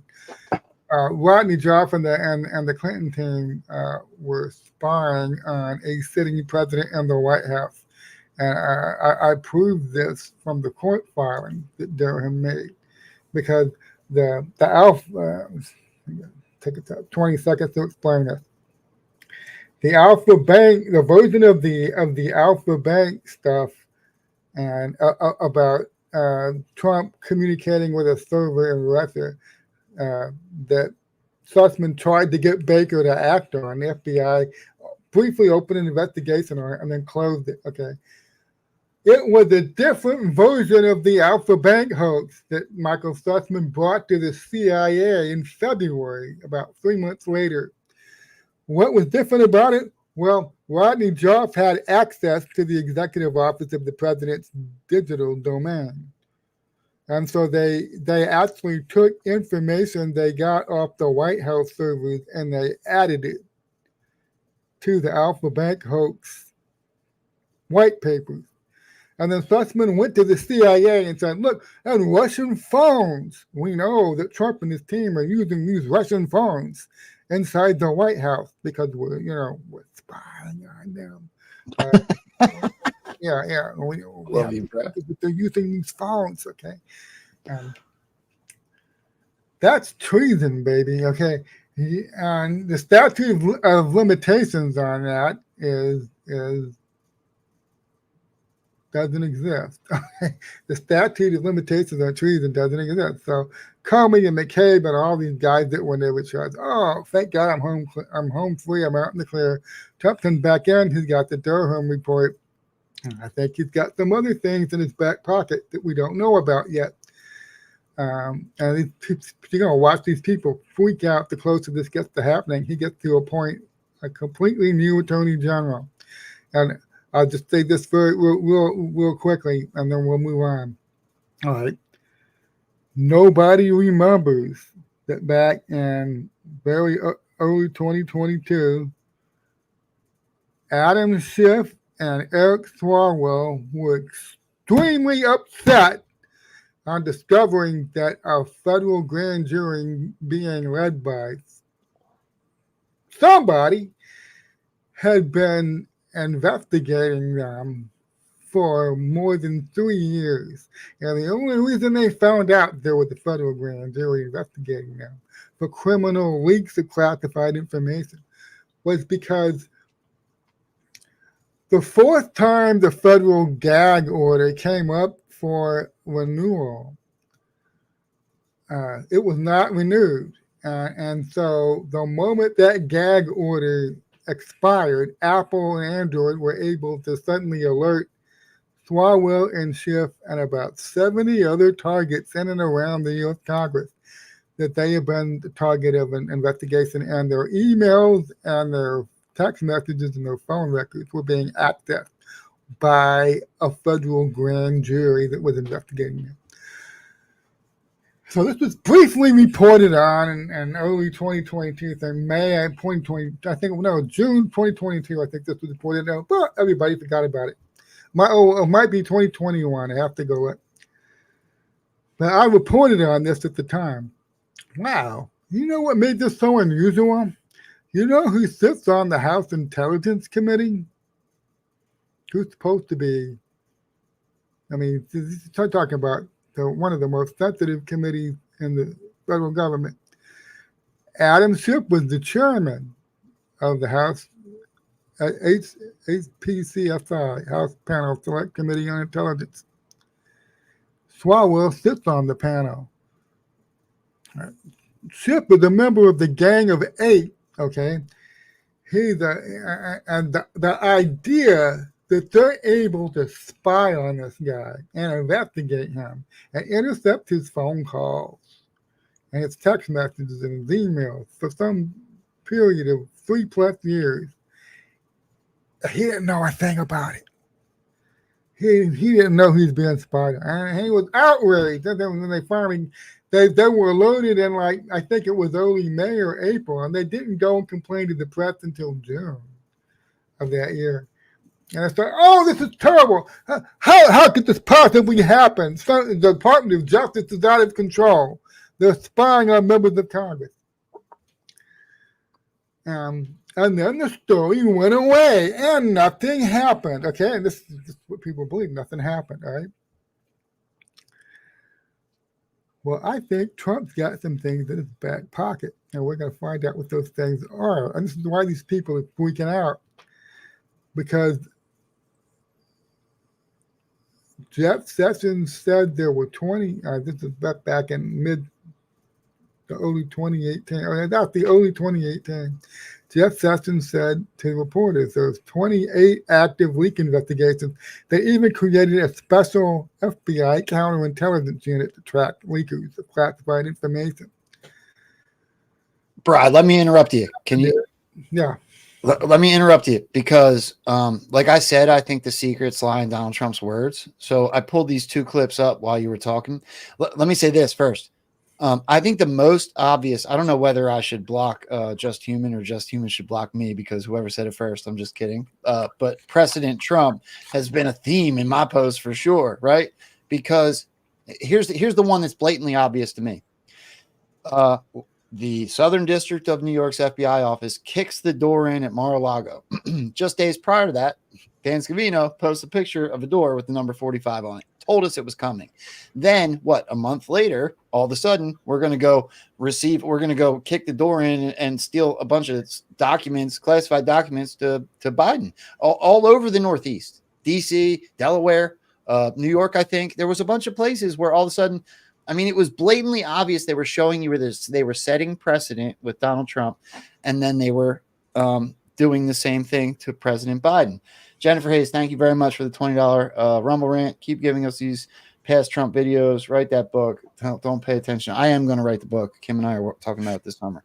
So Donald Trump, there's two specific clips that while you were talking, this is outside of what I was going to do. And we're running a little bit out of time, so I want to get through this. But listen to this. If you don't think that Donald Trump told you that they're the ones that are really under investigation, listen to these two clips. This, when should we expect, it's been years now, when should we expect a Bush 1 document investigation? Yeah, it's a long time. And how about a Bush 2 document investigation? And when is Bill Clinton investigation starting? And are they beginning to look at Obama warehouse investigation? When is that, next week or this week? How about this week? There's definitely no doubt that Hillary should have perhaps been charged. They decided not to even think about it. The document hoax is just that. It's a hoax and a charade, and I'm being unjustly, illegally, and unconstitutionally targeted. It's a violation of the Fourth Amendment. You know that. And Ray Chappaqua. Only a Hispanic could say that. Who said that? Stand up, sir. Ray Chappaqua. That's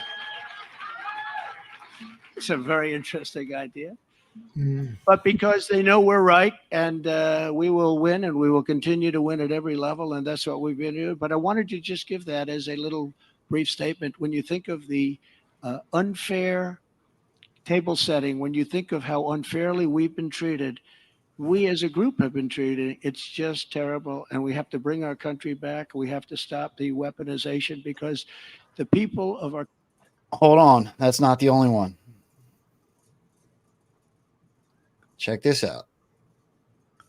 Crazy people like Shifty Schiff and Hillary and all of these people, they don't want to talk about greatness for our country. All they want to do is investigate everybody, but they are the ones that are really under investigation. I also want to thank, we got crazy people like... I love when he does it, and then he just steamrolls right past. Like, they're the ones that are really under investigation. How about the weather today? It cracks me up. Hold on, Brian, before you get going again. This is the reason I was leading up to everything. So check this out. That drop number 1. Let's also not forget the 9/11 memorial, where CBS 17 is the only one to put a spotlight on Hillary's hands as she gets drug into that van, or helped into the van if you believe she had pneumonia or whatever the hell it was. Listen to this, okay? Restoring honesty to our government. As you know, the FBI is... Did you hear about this little event? The FBI reopening the investigation. They're reopening the investigation into crooked Hillary Clinton. Crooked Hillary. She's crooked.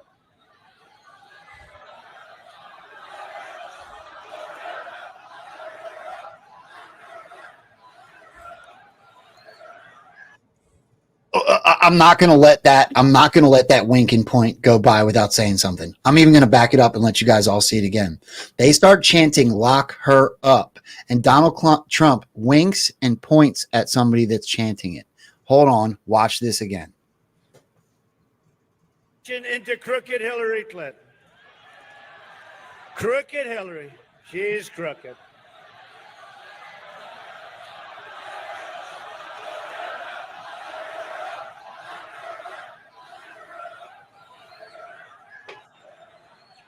She is a crooked one. There's no question. Crooked Hillary Clinton. You know, that term is really stuck. Everyone's calling her. Has anyone seen crooked Hillary Clinton today? That's going to be a great term for a president, right? Boy, oh boy, what a mess. This is the biggest scandal since Watergate. And now it's been reported that there are FBI inquiries probing virtually all of Hillary Clinton's inner circle and many of the things she's done over the years. It's about time. Remember, it's a rigged system. Remember, it's about time. She wants to blame everyone else for her mounting legal troubles, but she really has no one to blame but herself. Hillary is the one who set up the illegal private email server to shield her criminal activity. The woman screaming, exactly, exactly. It is exactly. Hillary is the one who engaged in a corrupt pay-for-play scheme at the State Department and who ripped off the people of Haiti. The people of Haiti were ripped off. And I met with the people of Little Haiti. Anybody here? These are great people. Now, before we finish this, Bri, I want to remind everybody: Donald Trump started this speech by narrative seeding exactly what was to come. Right? The system is rigged. This is our only chance. It won't happen in 4 years. He does it all the time. So when he tells you all these things are happening about Hillary Clinton, when the drops tell you that she won't be allowed to leave the country, when we see things like medical boots and her getting sick and put into a van at the 9/11 memorial, and we read the book Fifth Generation Warfare, we know that we're at this point, I am of the belief that we are watching a cover story. You can call it what you want. 3 movies playing at once. There is a great awakening process. There are legal operations and there are global operations. There may be more, but that's what I see. So if that's all happening, if we had to be shown, not told, Donald Trump told us about the pause. If people had to be shown so that we can do what must be done, so that it'll be easier because everyone agrees with us. How am I not to believe that Donald Trump's being accurate right now? I don't see how I could possibly believe that he's not telling the truth.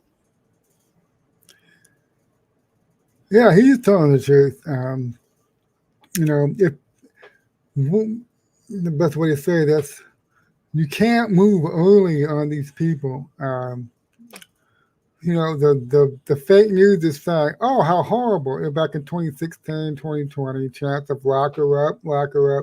Listen, by the time this was all exposed, probably about the second year of Trump's second term, public term in office, okay, people will be screaming for that witch to be arrested, okay? Ordinary people will be screaming for that bitch to be tossed ass first in a judge's jail cell for trial. I mean, you look into just the shit they pulled in Haiti, okay? You look at just the stuff they did in the State Department while she was there. You know, all the stuff they did in the 90s and all that stuff, just the Clinton Foundation, and how they used that to exploit various countries of the world. Haiti is only one of them. Haiti is only one of the worst. There's others that they did. And when this comes out, when Trump moved, see, this is what you have to understand. When you move to arrest somebody like Hillary Clinton, they thought that day will never come. They're in control of the media, see. And the media is the media matrix that casts the illusion they're protected. They're shielded. You can never touch them. The country would erupt in chaos. Okay? But they're losing that. Their matrix is broken now. It's going to keep coming out, the shit that these people have been doing for decades and decades now.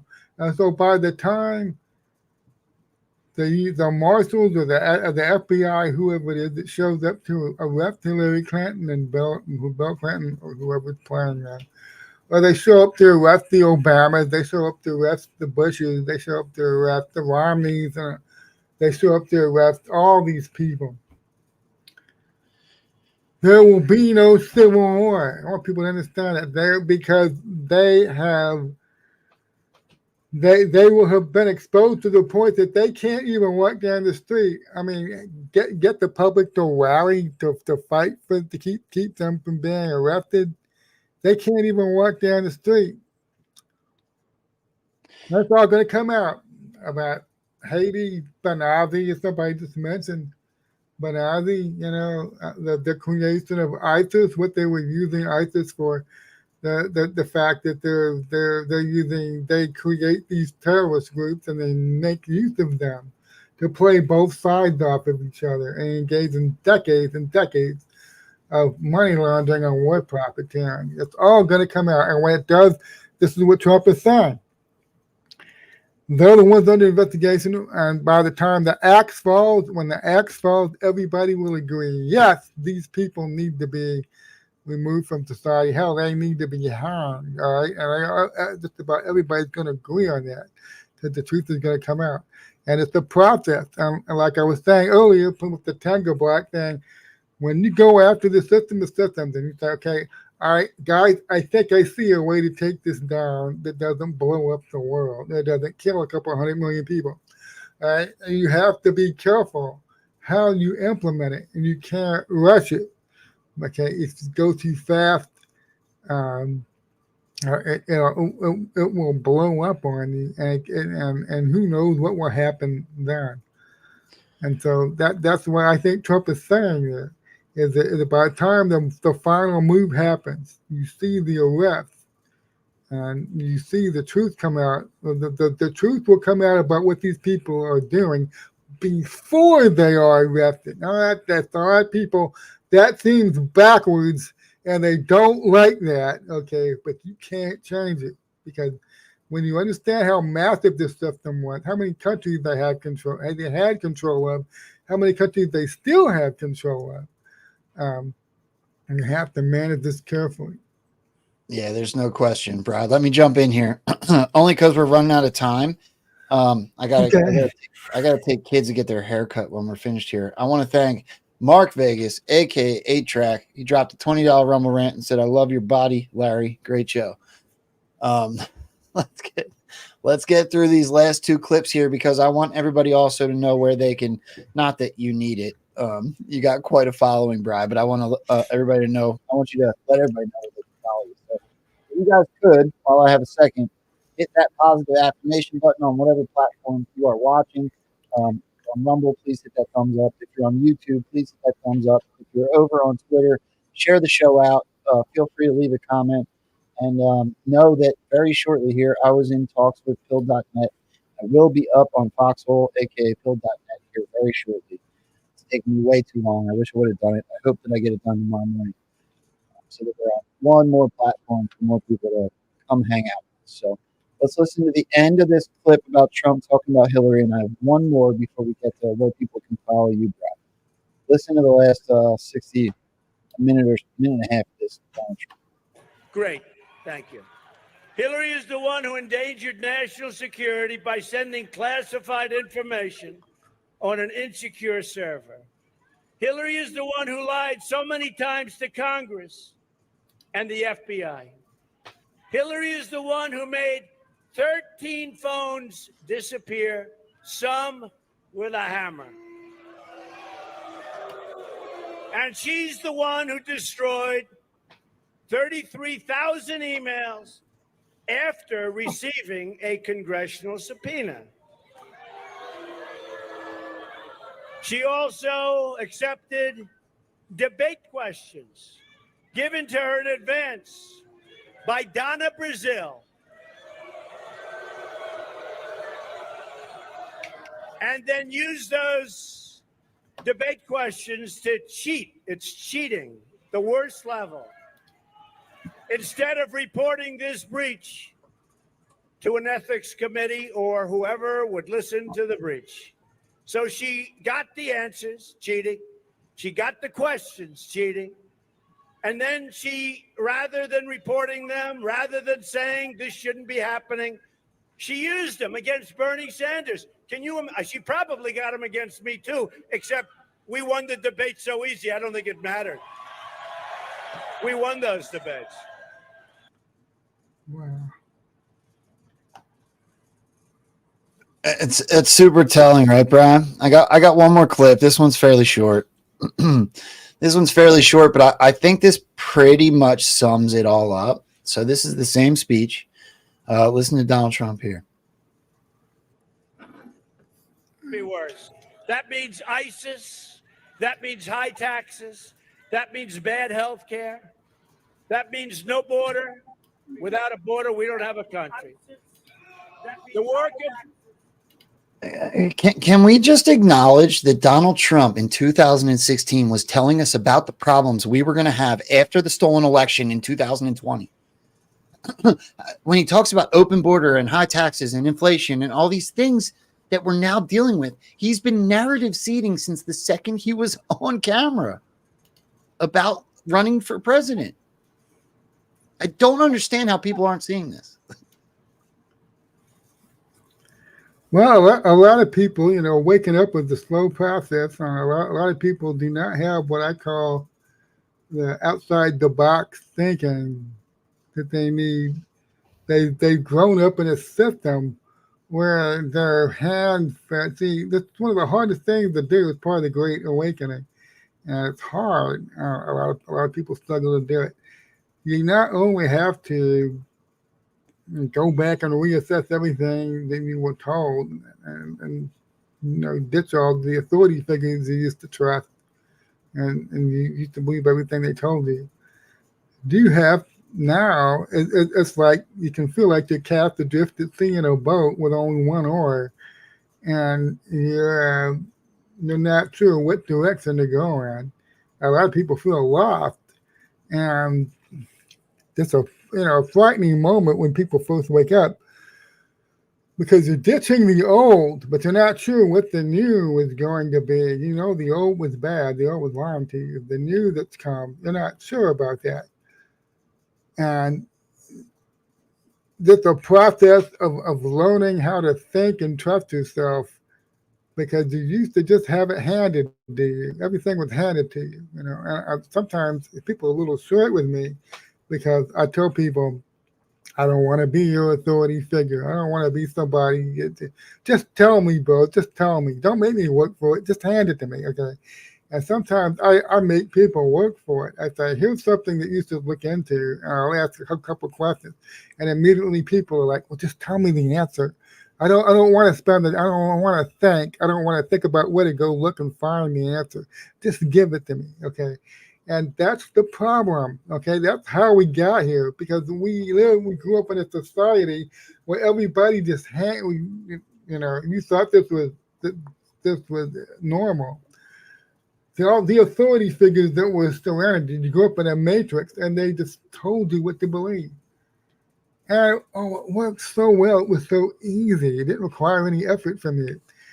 And so when you realize the illusion, it disappears. The matrix is broken. You wake up, all of a sudden you realize, wow, I have a lot of work to do. I have to learn to think for myself. I have to learn to investigate things for myself, and not just believe things. And that's one of the biggest reasons that the grifters, like we started the show talking about, the infiltrators, this is one of the biggest reasons these people have such success when they initially show up, is that there are so many people just looking for somebody to hand it to them. And hey, listen, if you just want it handed to you, there are a lot of people out there who are more than willing to hand you their stuff. And some of these people have agendas, okay? And you need to learn to think for yourself, and learn to like Scott Adams says, reframe your brain. Jeff Tubman puts it this way: other people are constantly trying to program you. Program yourself. Okay. It's a frightening thing when you wake up and you go, oh my God, I've been lied to my whole life. Who do I believe now? Who do I trust? Well, believe and trust yourself, and learn to develop your mind. Because we grew up in a system where we could be lazy. We could just have somebody hand it to us.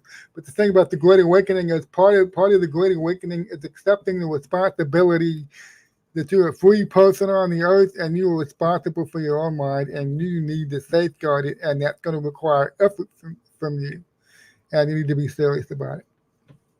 Amen. I couldn't agree more. Let's watch the last 1 minute of Trump here before we do our outro. I think this is a great way to end the show today. Take a listen to the rest of what he says here. Government would grind to a halt if she were ever elected. She'll be in court for her entire tenure, and she'll be convicted. Because look, the first time, frankly, forget about this time. The first time, She gets a subpoena from the United States Congress and she deletes everything. There shouldn't have been a second time, but I have respect that the FBI has given it a second chance.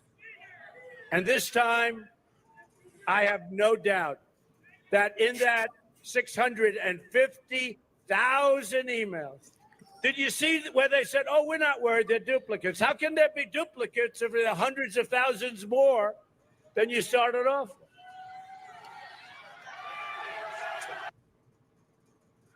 Wow.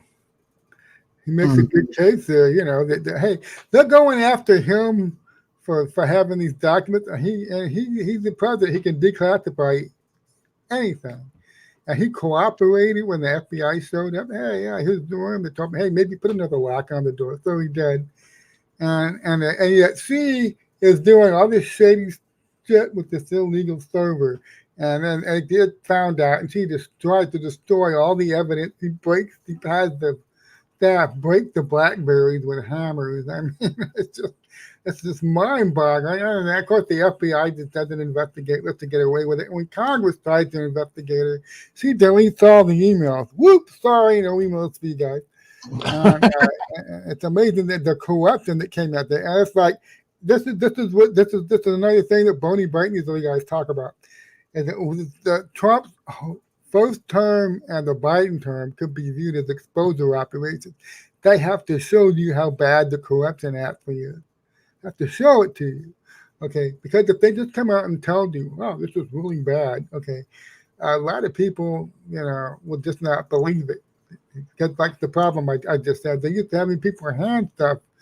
People used to having stuff handed to them, but if you come and tell them, the oath is run by a secret satanic cabal of pedophiles that blackmail each other, and they use these islands and these retreats where they film each other, and then they control most of the governments out there of the world.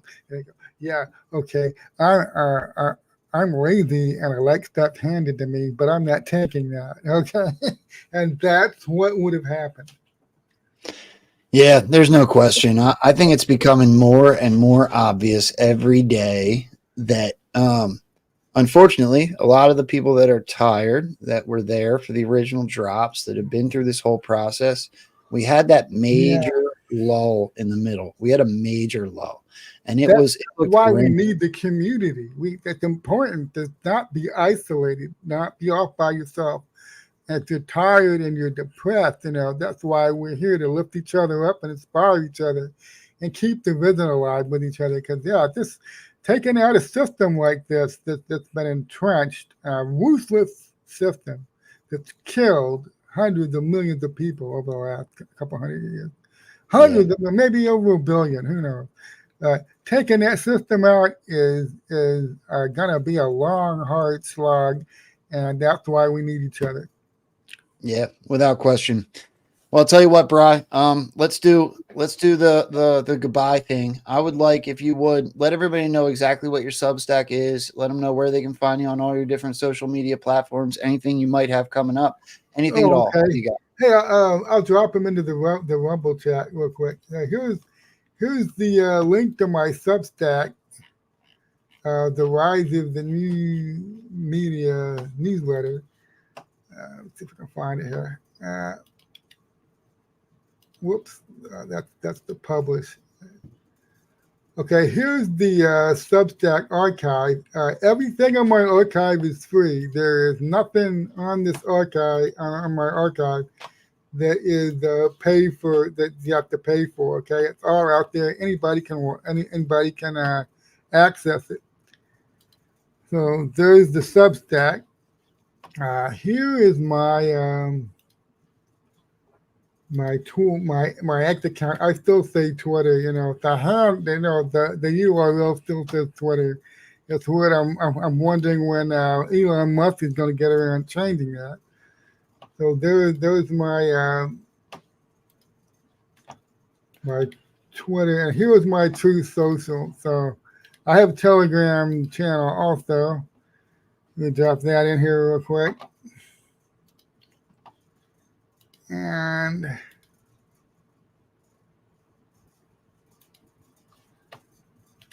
So this is where you can find me if you want to do that. You know, if you got time to kill and you want to listen to me ramble about stuff, knock yourself out. Brian, I appreciate you. That's the truth. I have tons and tons of amazing people on the show. You are absolutely one of them.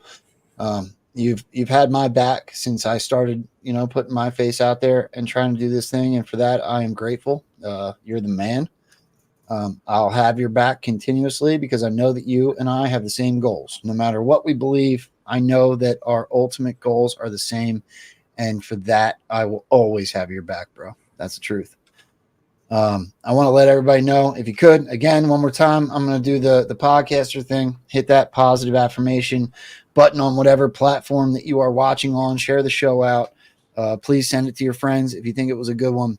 And know that tomorrow I will have Smart Paul, aka Sapioplex, and JF9. Oh, good. Yeah. He's a great guy. Really. The only thing is, he lived about 20 or 30 miles from me. Yeah. I think he lives in Winter Haven in the Clear Lake area, so we need to get together sometime. I've met him a couple times. He's a great guy. Yeah. JF and on Smart Paul, they've become staples on the show, along with SSG and Feisty Cat. They're like my rotating go-tos because I absolutely love the way their brains work. So Bri, you're right on that list. I want you to know you have an open door policy just like everybody else that comes on the show. If there's anything that you think is super important or that you want to promote, or you just want to come hang out with me, you please feel free to DM me and we will make it happen. Okay, buddy? That sounds good. I'll do that. And I know I mean to follow more podcasts, but usually I forget and I'm busy writing something. But if you're gonna have Smart Paul and JF and on here, man, I'm gonna have to make time to watch that. Oh, well, that means the world. Yeah, if you ever see it and there's people on here, even if you don't get a chance, if you just share it out, that means the world, right? You know what I mean? So I'm trying to get as many people in here to realize that there is a message of unity. It doesn't have to be divisive. We don't have to fight over the details. We are allowed, and I encourage, a free thought process. If we're debating on whether or not one person's a traitor that's an actor in a show, then what are we doing? We're not truly fighting for what matters. And what matters is that local action. What matters is finding something, a purpose, whether it be kids or local elections, school boards, election integrity, right? We can go on and on. If you find one of those things that you're passionate about and use your strengths to move the sticks in a positive way, that's what I believe we should be doing. All of this divisive bull crap is exactly that. They want you divided. This show is about unity. So I know that I laughed my ass off as we called out a few names, but I think that those people at this point are getting names as known dividers. Well, if you don't want to divide, then get on board. Those people included. We all should be fighting towards the ultimate goal: freedom, family, country, the kids, and saving our republic from being infiltrated as we know it was. So that's my little outro. Brian, I absolutely adore you, bro. It's been a blast. I have to get out of here. If I didn't have to go get the kid's haircut with an appointment, I'd probably do this with you for another 2 hours. So grooming, very important. Yeah. That's right. I'm sure Mrs. Rambo's sister is going to watch the show because she's such a big fan of yours. So I'm going to say hi to you for her now. So yeah. Okay, well, tell her hi back. Thanks for reading my stuff. I really appreciate it. My man, I love you, Brian. We're going to get out of here. We'll see you again next time. I'll see all you guys tomorrow, 1 p.m. with Smart Paul and JF and on. Share the show. Love you. Bye.